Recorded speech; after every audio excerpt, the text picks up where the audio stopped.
4 तारीख से लेकर के आज से यानी कि बीजिंग ओलंपिक शुरू हो रहे हैं। बीजिंग जो कि शीतकालीन ओलंपिक होस्ट कर रहा है, पड़ोसी मुल्क चीन में हो रहे हैं। यह इनका 24वां सत्र है। शीतकालीन ओलंपिक का अर्थ हुआ ऐसे ओलंपिक्स जो कि बर्फ पर खेले जाते हैं। साधारण रूप से ऐसे समझिए, भारत की तरफ से एक ही व्यक्ति ने इसमें पार्टिसिपेट भी किया है। लेकिन न्यूज यह है कि भारत के द्वारा बीजिंग ओलंपिक में पार्टिसिपेट तो किया जा रहा है, खिलाड़ी तो भेजे जा रहे हैं, लेकिन अपने एम्बेसडर को आज की इनॉग्रेशन सेरेमनी जो होने वाली है, जिस समय पर ओलंपिक्स शुरू होंगे उसकी जो सेरेमनी होगी और जो समापन होंगे तब उसकी जो सेरेमनी होगी, यानी कि जो मतलब फंक्शन आयोजित किया जा रहा है, उसमें जाने से इनकार कर दिया है। अर्थात भारत ने डिप्लोमेटिक बायकॉट कर दिया है बीजिंग ओलंपिक का। भारत ने डिप्लोमेटिक बायकॉट क्यों किया, आज के सेशन में आप सीखने वाले हैं। चलिए आपको इन दिनों घटी हुई कुछ खबरें बताते हैं। आपके सामने कुछ अखबारों की कटिंग दिखाई दे रही हैं, जिन खबरों में आपको पता चलता है कि ऑस्ट्रेलिया के एक अखबार ने, जिसका नाम है द क्लैक्सॉन, हाल ही में उस अखबार के द्वारा 2 फरवरी को एक न्यूज दी गई। 2 फरवरी को क्या न्यूज दी गई? न्यूज थी major drowning of Chinese soldier in India's skirmish. मतलब भारत के साथ में जो हाथापाई हुई थी चाइनीज सैनिकों की, उसके अंदर जो लोग मरे थे उनकी संख्या के बारे में इसने क्लेम कर दिया है। ऑस्ट्रेलिया का अखबार है जिसका नाम है क्लैक्सॉन, और इस क्लैक्सॉन नामक अखबार का दावा है, इस मीडिया हाउस का दावा है कि चीन के द्वारा जो गलवान वैली इंसिडेंट हुआ था, उस गलवान वैली इंसिडेंट में जो मरने वाले लोगों की संख्या बताई गई थी वो झूठ थी। सच्चाई में यह संख्या उससे बहुत ऊपर थी और इनके द्वारा क्लेम किया गया कि 38 चाइनीज सैनिक मारे गए थे। यह इस अखबार का, इस मीडिया हाउस का दावा है। कौन से मीडिया हाउस का? द क्लैक्सॉन का। तो आप पूछेंगे इससे बीजिंग ओलंपिक का क्या लेना देना है? इस बात को समझने के लिए आप तसल्ली से पूरा सेशन सुनिए, तब आपको यह बात समझ में आएगी। साथियों, जैसा कि आप सभी को मालूम है कि चीन की न्यूज जैसे ही बाहर निकलकर आई कि भाई 38 सैनिक मारे गए, तो आपके दिमाग में एक सवाल बनेगा, सर गलवान वैली इंसिडेंट जिसका भारत में प्रखर विरोध हुआ, चीन की नीतियों का विरोध हुआ, चाइनीज सामान का विरोध हुआ, 15 जून 2020 का दिन, जिस दिन भारतीय जवान, आपको मालूम होगा कि गलवान की झड़प के अंदर शहीद हुए थे, उस समय पर चीन ने कहा कि हमारे केवल 4 सैनिक मरे हैं, बल्कि हमने भारत के 5 गुना सैनिक मार दिए हैं। यानी कि एक प्रकार से इंसिडेंट में अपने आप को सुपर हीरो दिखाने की जो उसकी टेंडेंसी थी, उस टेंडेंसी को बहुत बड़ा नुकसान पहुंचा एक ऑस्ट्रेलियाई अखबार की रिसर्च रिपोर्ट के आधार पर। इस अखबार ने जब रिपोर्ट दी तो इसने बकायदा प्रॉपर तरीके से सारे तथ्य जुटाए और बताया कि चीन ने झूठ बोला, इसके यहां पर 38 लोग मरे थे। साथियों, जब चीन को अपना यह झूठ पता चला, इसने अपनी झूठ को दबाने के लिए तुरंत उस दौरान जो कर्नल हुआ करता था टीम का, कौन से दौरान? चीन के द्वारा जो कर्नल इस गलवान वैली इंसिडेंट में चाइनीज साइड को लीड कर रहा था, उस कर्नल को ही चीन ने फ्लैग बियरर बना दिया, टॉर्च बियरर बना दिया। टॉर्च बियरर क्या होता है? जो मशाल लेकर के बीजिंग ओलंपिक में चलेंगे। उस सेरेमनी के अंदर 3 तारीख को जो मशाल लेकर के जुलूस निकाला गया, उसमें गलवान वैली इंसिडेंट के दौरान जो कर्नल चाइनीज साइड को लीड कर रहा था, तो उसको टॉर्च बियरर बना दिया गया। टॉर्च बियरर का मतलब होता है, आप भी जानते होंगे, जब भी कोई सेरेमनी होती है उसमें सबसे देश के प्रमुख लोगों को ही मौका दिया जाता है ताकि वो उस मशाल को लेकर आगे बढ़े, अपनी गरिमा का गुणगान करें। ऐसी स्थिति में चीन के द्वारा जो यह हरकत की गई, जो कि एक तरह से भड़काने वाली हरकत थी, हालांकि इसे बुरा तो इस बात का लगा कि भाई उसका सच सबके सामने आ गया, लेकिन उसकी जनता का हिम्मत ना टूटे, उसकी खुद की हिम्मत ना टूटे, इसलिए उसने अपने कर्नल को ही लीडर बना करके दिखाया। बहुत सारे लोगों के साथ में कर्नल भी जो है वो लेकर के चल रहा है। भारत ने कहा कि एक ओलंपिक जैसा जो अंतरराष्ट्रीय सम्मान प्राप्त खेल है, उसको पॉलिटिसाइज करने का प्रयास कर रहा है चीन, जिसके चलते हुए भारत ने साफ इनकार करते हुए कहा कि अब हम आपकी इस सेरेमनी में पार्टिसिपेट नहीं करेंगे, हम इसका डिप्लोमेटिक बायकॉट करते हैं। यानी भारत भी अब उन देशों के साथ बैठ गया है जाकर, जिसमें अमेरिका, ताइवान, यूके जैसे देश शामिल हैं, जिन्होंने बीजिंग ओलंपिक का डिप्लोमेटिक बायकॉट कर दिया है। अर्थात हम अपने डिप्लोमेट नहीं भेजेंगे, यह हमारी तरफ से आपके खिलाफ पनिशमेंट है, इसे आप ऐसे समझिएगा। तो चलिए, अब जो विद्यार्थी इसमें नए हैं, इस पूरी रिसर्च को क्लैक्सॉन जो करके अखबार है, इसकी मीडिया हाउस की जो रिपोर्ट है, इसे अब हम आपको समझाने का प्रयास करते हैं। आइए अब इस पूरी घटना को आप समझने का प्रयास करिए। देखिए साथियों, जैसा कि आप सभी को मालूम है कि गलवान वैली इंसिडेंट 15 जून की वो घटना जिसमें कई भारतीय जवान शहीद हुए, मैं आपको उस घटना के बारे में थोड़ा सा याद दिलाना चाहता हूं। साथियों, चूंकि यह घटना लद्दाख के क्षेत्र में है, विशेष रूप से पूर्वी लद्दाख के क्षेत्र में है, जहां पर भारत और चीन आपस में एक दूसरे के साथ लाइन ऑफ एक्चुअल कंट्रोल के माध्यम से सेपरेट रहते हैं। वहां पर एक नदी बहती है जिसे आप इस समय तस्वीर में देख रहे हैं, और यह नदी जो आपको यहां दिखाई दे रही है, इसका नाम है शोक नदी। आप जरा इस नदी को देखें, शायद आपको यह नदी दिखाई पड़ जाए। ये देखिए, ये रही शोक नदी जो आपको यहां पर दिखाई पड़ रही है। साथियों, जब आप शोक नदी देखते हैं तो शोक नदी के जस्ट पैरेलल भारत ने एक सड़क का निर्माण किया हुआ है, जिस पर कि भारत का जो बॉर्डर फोर्सेस हैं, जिसमें कि आईटीबीपी चीन के साथ भारत की बॉर्डर की सुरक्षा करती है, उसने इस शोक रिवर के बगल बगल में सड़क बना ली है, जिसका चीन को बहुत दुख है कि शोक रिवर पर पूरी पर अब भारतीय सेना निगरानी कर पाएगी। इसका यह हमेशा से विरोध करता रहा है। साथियों, शोक की एक सहायक नदी है जिसका नाम है गलवान नदी। साथियों, गलवान नदी से जो चीन की तरफ वाला क्षेत्र जाता है, जहां पर की लाइन ऑफ एक्चुअल कंट्रोल चीन की तरफ वाला है, ये गलवान नदी जो है, ये शोक नदी की सहायक नदी है। इस गलवान नदी के एक तरफ भारत है, एक तरफ चीन है। भारत और चीन के द्वारा ये जो बॉर्डर टाइप की संरचना, आप ये समझिए कि ये जो क्षेत्र आपको दिख रहा है, ये एक प्रकार का बफर जोन है। बफर जोन बोले तो जहां पर ना कोई चीनी आएगा ना कोई भारतीय आएगा। हुआ ये साथियों कि इस गलवान रिवर के ऊपर चीनियों के द्वारा एक पुल का निर्माण किया गया था। भारतीय सेना ने इनकार किया कि आप बफर जोन के अंदर किसी भी पुल का निर्माण नहीं करेंगे। चीनी इस बात के लिए एक बार के लिए मान गए। यह 15 जून से 10 दिन पहले की घटना थी, जिस समय चीनियों के द्वारा किए गए पुल निर्माण पर भारत ने चीनियों को समझाया कि आप इस पुल का निर्माण नहीं करेंगे। वो नहीं माने। जब वो नहीं माने तो भारत ने उनकी निगरानी करने के लिए एक और पुल का निर्माण किया। ये देख लीजिए, आपको दिखाई दे जाएगी, ये रही शोक रिवर, और इस शोक रिवर में ये नदी जो उड़ करके आ रही है, ये नदी जो है ये गलवान नदी है। अच्छा, अब आप इस बात को थोड़ा समझने का प्रयास करें। गलवान नदी आपको दिखाई दे रही है, आप देख सकते हैं कि किस प्रकार से एकदम मतलब उतरते हुए तीखे पहाड़ आपको यहां पर दिखाई दे रहे हैं। इनके बीच में से एकदम ठंडा पानी लेकर के जो नदी आ रही है, उस नदी का नाम साथियों क्या है? गलवान नदी। यह गलवान नदी शोक नदी की सहायक नदी है। भारत ने निगरानी करने के लिए यहां पर एक टेम्परेरी पुल का निर्माण कार्य शुरू किया। ये देखिए, ये रहा वो टेम्परेरी पुल। अब ये आप पूछेंगे कि ये कहां से ला रहे हो ये रिपोर्ट? साथियों, ये जो रिपोर्ट आ रही है, ये क्लैक्सॉन की रिपोर्ट है, जिसने कि ये बात सारी की सारी सामने रखी है। क्लैक्सॉन ने कहा कि भारत ने यहां पर एक टेम्परेरी पुल का निर्माण कार्य शुरू किया। टेम्परेरी पुल को बनता हुआ देख करके ये जो चीनी थे, ये भड़क गए। इनका कहना था कि भारत जो है यहां पर हमारी निगरानी करने के लिए पुल का निर्माण कर रहा है, जबकि भारत ने असल में चीनियों के द्वारा जो पुल बनाया गया था उसका विरोध किया था। आपको मालूम होना चाहिए, 15 जून को इस घटना में 20 भारतीय जवानों की मतलब शहादत हुई थी। आपको यह मालूम होना चाहिए। और चाइना के प्रमुख समाचार पत्रों में जैसे ग्लोबल टाइम्स है, इसने लिखा था कि केवल 4 चाइनीज मारे गए हैं। अब उसी बात की मैं क्लैक्सॉन के नाम से आपके सामने पूरी की पूरी रिपोर्टिंग कर रहा हूं, ध्यान से सुनिएगा। 2 फरवरी को ऑस्ट्रेलिया के इस अखबार, असल में ये न्यूज साइट है, एक वेबसाइट है ना, तो इस न्यूज वेबसाइट में जिसका नाम है द क्लैक्सन, इसके द्वारा यह रिपोर्ट निकाली गई। और उसने कहा कि वास्तविकता में जब भारत यहां पर पुल का निर्माण कर रहा था, तो यहां पर उन्हें यह बात पसंद नहीं आई चाइनीज को, और वो इसे हटाने के लिए चले आए। तो दोनों देशों के बीच में असल में जो फाइट हुई है वो केवल एक दिन की नहीं थी। असल में ये जो फाइट है ये लगातार 2 अलग अलग तारीखों पर हुई है। इसमें कहा गया कि असल में इस जानकारी की जो सबसे बड़ी बात पता चली, वो पता चलती है चाइना के अंदर फेसबुक तो चलता नहीं है। चाइना के अंदर चाइना का ही अपना फेसबुक चलता है, जिसका नाम है वीबो।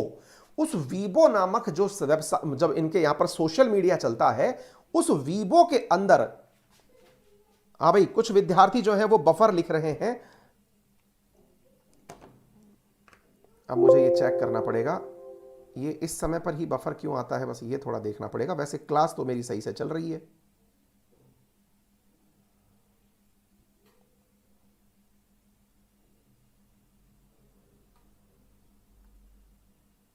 हाँ जी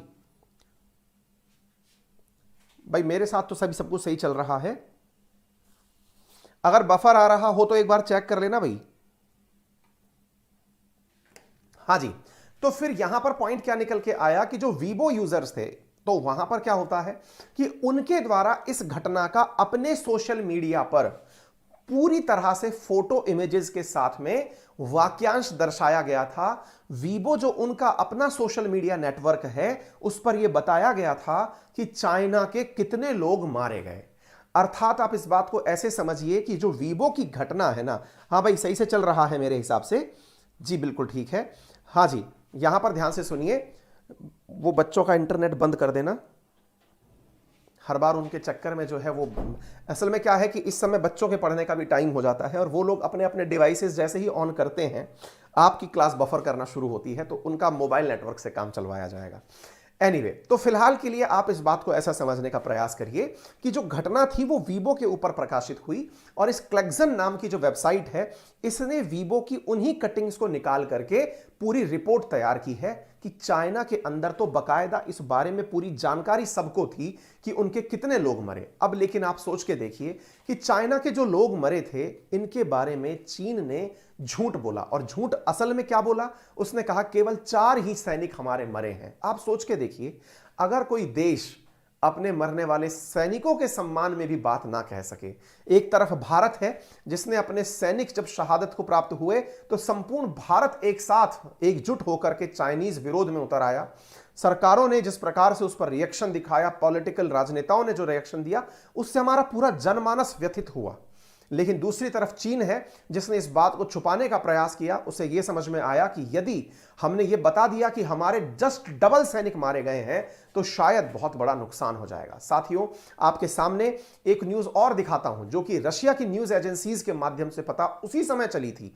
फरवरी 11 के दिन की न्यूज है, मैं आपको बताता हूं साथियों, 2021 की न्यूज है। 6 महीने बाद रशिया की न्यूज एजेंसी ने भी यह बात निकाल के बताई थी और कहा था कि उस दौरान लगभग 45 सैनिक मारे गए थे चीन के, लेकिन चीन इस चीज को डिनाय करता रहा और कहता रहा कि जी नहीं, हमारे द्वारा यहां पर कुछ भी नहीं हुआ है। तो कहने का अर्थ यह है कि चीन के द्वारा जो छुपाया गया झूठ था या छुपाया गया जो खुद का सच था, जिसे वो झूठ के रूप में प्रसारित कर रहा था, वो सबके सामने निकल करके आ गया और उनके निकल के आने से ये सारा की सारा मसला सबके सामने आया। ये टेम्परेरी ब्रिज का निर्माण था जिसकी वजह से ये सारा बवाल हुआ था। ठीक है, चलिए अब इसके बाद में एक जानकारी, यहां पर आपके सामने एक वीडियो भी दिखाया जा रहा है जिससे ये पता चल रहा है कि किस प्रकार से इन दोनों के बीच में ये फाइट हुई थी। असल में दिन के समय पर जब आप इस नदी को देखते हैं तो यह नदी बहुत ही धीरा पानी लेकर के चल रही थी, लेकिन रात के समय क्या हुआ कि रात के समय जब ये क्लैश हुआ तो नदी के पानी की तेज धार में सैनिक अपने आप को संभाल नहीं पाए और आप देख सकते हैं कि इस नदी के साथ ठंडे पानी में बह करके आप देख सकते हैं ये भारतीय सैनिक दिन के समय पर आ रहे हैं। इंटरनेट को समझदार हो सकती है।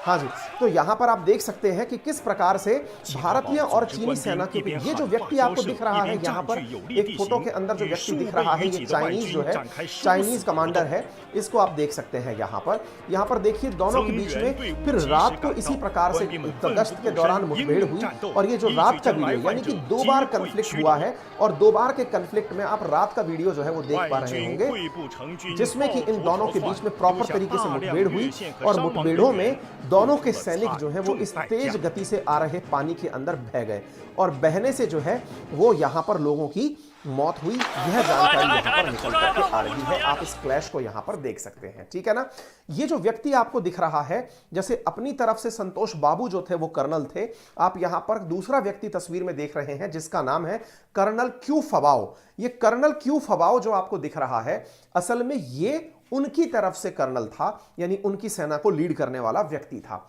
इसी कर्नल को, जिसका सिर फूटा हुआ आप देख रहे हैं, आप इसके चेहरे पर देख सकते हैं, यहां पर आपको नजर आ रहा होगा, यहां पर पूरा की पूरा ये चोट दिखा रहा है। इनके कर्नल को भी चोट आई थी, हमारे संतोष बाबू शहीद हो गए थे।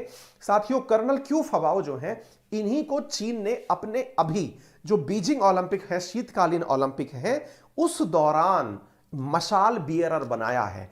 क्योंकि जैसे ही ये न्यूज निकल के आई, चाइनीज लोग आपस में सरकार से पूछने लगते कि अरे भाई हमारे भी लोग मारे गए हैं, कम से कम उनका नाम तो ले लो, तो इन्होंने इसको एज ए गैलेंट्री दर्शाने के लिए, वीरता दर्शाने के लिए इस व्यक्ति को मतलब टॉर्च बियरर बना दिया। और इस टॉर्च बियरर को बनाने से भारत ने इस बात का विरोध किया और कहा कि हम आपके इस फंक्शन में आना ही नहीं चाहते।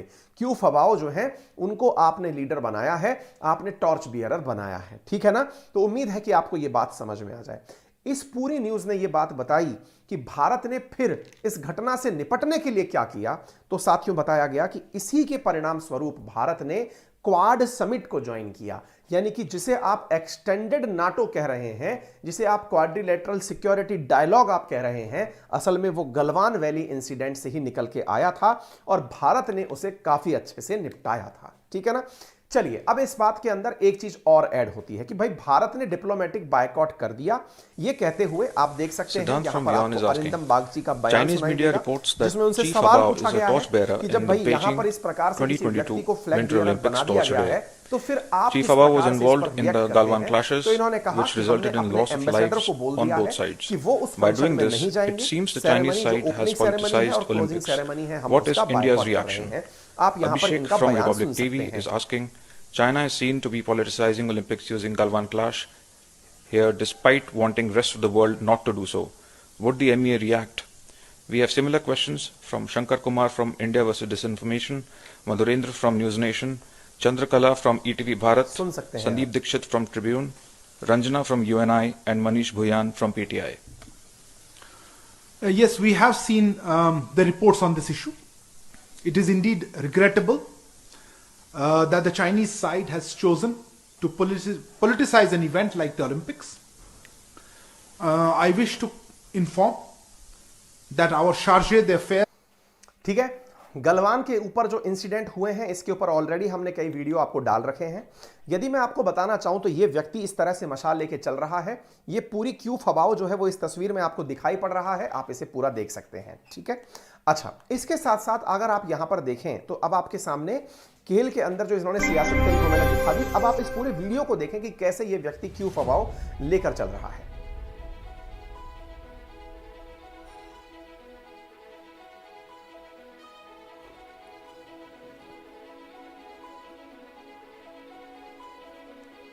आप नाम पढ़ते चलें, इनके द्वारा इस तरह से ये फ्लैग जो है ना ये इवेंट से पहले ले जाई गई, जिसमें से आप देख सकते हैं कि जिंग हाइपे करके जो व्यक्ति है, ये पेजियांग नाम से जो व्यक्ति है जो लूनर एक्सप्लोरर प्रोग्राम के अंदर रहा, यानी कि अपने वैज्ञानिकों को, अपने पहले जो खिलाड़ी रहे हैं उन सबको इन्होंने ये सम्मान दिया। लेकिन इस बीच में क्यू फबाओ को भी यहाँ पर ऐड किया गया। Thank you so much. बच्चे लिख रहे हैं कि सर कोई भी बफर नहीं आ रहा है। आप यहाँ पर देखते चलें, यहाँ पर जितने भी लोग हैं वो ओलंपिक की मशाल लेकर चल रहे हैं। इन ओलंपिक की मशाल के अंदर तमाम प्रकार के लोग यहाँ पर अपने देश की इस खूबसूरती को लेकर दौड़ रहे हैं। लेकिन इनके द्वारा जो काम किया गया, यानी केवल क्यू फबाओ ही लीडर नहीं था, बाकी लोग भी थे, जैसे वांग मैंग थे जो कि चार बार यहाँ पर ओलंपिक जीत चुके हैं। 我是在世界唯一一个双奥之城，当然我唯一一个双奥的火炬手，所以自己还是非常的感觉自己非常骄傲，非常自豪。 ये है क्यू फबाओ। अब आप देख सकते हैं इसे, PLA regiment commander who sustained head injury, ये वो व्यक्ति है क्यू फबाओ जिसे आप देख रहे हैं। इसके बाद में एक रोबोट भी दिखाया गया जो मशाल को पानी में लेकर के गया है। आप देखिए कि पानी में भी आग नहीं बुझती है, आप ये देख सकते हैं।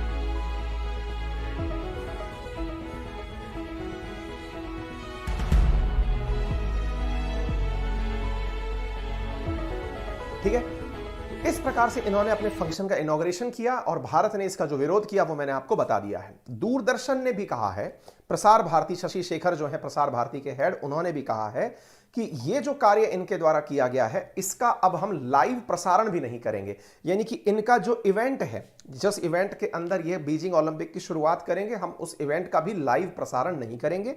आपसे एक सवाल पूछा जा सकता है कि भारत की तरफ से कौन इसके अंदर शामिल हुआ है, खिलाड़ी कौन शामिल हुआ है। तो स्कीयर आरिफ खान जो स्कीइंग के लिए जाने जाते हैं, बर्फ पर दौड़ने के लिए जाने जाते हैं, वो आरिफ खान इसमें शामिल हुए हैं। इसके अलावा कोई भी इसमें शामिल नहीं हुआ है। आपको मालूम हो कि भारत ने यह कदम उठाया इससे पहले 9 दिसंबर 2021 को एक रिपोर्ट सबके सामने आई थी जिसमें यह कहा था चीन ने कि जो भी व्यक्ति हमारा बायकॉट करेगा उसे उसकी कीमत चुकानी पड़ेगी। भारत ने यह जानते हुए भी इस काम को किया। यह भारत की दृढ़ता को दर्शाता है। साथियों, अभी तक 17 देशों के नाम आ चुके हैं जो चीन के इस इवेंट का डिप्लोमेटिक बायकॉट कर चुके हैं, यानी अपने राजनयिकों को भेजने से रोक चुके हैं, जिनमें से लिथुआनिया, यूनाइटेड स्टेट्स यानी कि America, New Zealand, Australia, United Kingdom, Canada, Kosovo, Japan, Estonia, Belgium, Netherland, France, Denmark, Austria, Sweden, Switzerland, Taiwan और इंडिया शामिल हैं। फ्रांस ने इसका बायकॉट नहीं किया है। यह तथ्यात्मक जानकारी आप लोग याद रख सकते हैं, ठीक है ना। ये थी सारी जानकारी। तो उम्मीद है आपको सारी बातें समझ में आ गई होंगी किस प्रकार से चीन जो है वो प्रेशर में आने के बाद में अपने सैनिक को एक फ्लैग बियरर बना करके दुनिया के सामने लाता है ताकि उनके सैनिकों का सम्मान हो सके। उम्मीद है आप इस बात से सहमत होंगे। क्लियर है? चलिए अब आगे बढ़ते। रेफरल कोड है अंकित 10, जिसका यूज करके आप अनअकैडमी पर 10% का डिस्काउंट प्राप्त कर सकते हैं। अभी 10:15 पर आपका एक टेस्ट है, राइज के नाम से टेस्ट सीरीज है, जिसमें भी आप यही रेफरल कोड लगाकर पार्टिसिपेट कर सकते हैं। प्रथम विनर को बिना किसी फीस दिए 1500 रुपए का प्राइज दिया जाएगा। हर फ्राइडे यह टेस्ट होगा। यदि आप में से कोई भी विद्यार्थी एसएससी अथवा बैंक का सब्सक्रिप्शन लेना चाहता है तो आज सब्सक्रिप्शन लेने पर उसे 6 महीने का, 12 महीने का और 3 महीने का अलग अलग ऑफर है। अगर 1 साल का आप एसएससी का सब्सक्रिप्शन लेते हैं तो 3 महीने का अतिरिक्त आपको ऑफर दिया जा रहा है। एसएससी और बैंक का कंबाइंड रूप से आप सब्सक्रिप्शन लेते हैं तो 6 महीने का अतिरिक्त आपको सब्सक्रिप्शन दिया जा रहा है। अगर आप इसमें 2 साल का एसएससी बैंक का सब्सक्रिप्शन लेते हैं तो 1 साल का अतिरिक्त आपको सब्सक्रिप्शन दिया जा रहा है। यदि आप यूपीएससी का सब्सक्रिप्शन परचेज करते हैं तो 22% फ्लैट ऑफ चल रहा है कॉम्बो के ऊपर और 10% आपको अंकित 10 से मिल रहा है। 18 महीने का कोर्स आपको इसके अंदर दिया जा रहा है। इस रविवार 6 फरवरी को सुबह 11 बजे यूपीएससी का कॉम्बैट होगा, जिसमें अगेन वर्थ ₹4 CR आपके बीच में स्कॉलरशिप डिस्ट्रीब्यूट की जाएगी। यदि आप चाहते हैं आइकॉनिक सब्सक्रिप्शन लेना तो आपको यहां पर प्रॉपर तरीके की मेंटरशिप दी जाती है। यदि आप चाहते हैं अनअकैडमी के सब्सक्रिप्शन को लोन के माध्यम से लेना तो 0% इंटरेस्ट रेट के साथ में आपको मिनिमम पेपर वर्क के साथ में 0% प्रोसेसिंग फीस के साथ में लोन दिया जा रहा है। 1 साल के सब्सक्रिप्शन की जो कीमत रखी गई है वो आप लोगों के लिए मतलब अनअकैडमी पर प्लस सब्सक्रिप्शन की जो कीमतें हैं वो 46,791 है। फिलहाल के लिए इतना ही। अपना ख्याल रखें, बड़ों का सम्मान करें, छोटों को प्यार दें, अपना व्यक्तित्व इस प्रकार से विकसित करें कि महिलाएं आपके साथ सुरक्षित महसूस करें।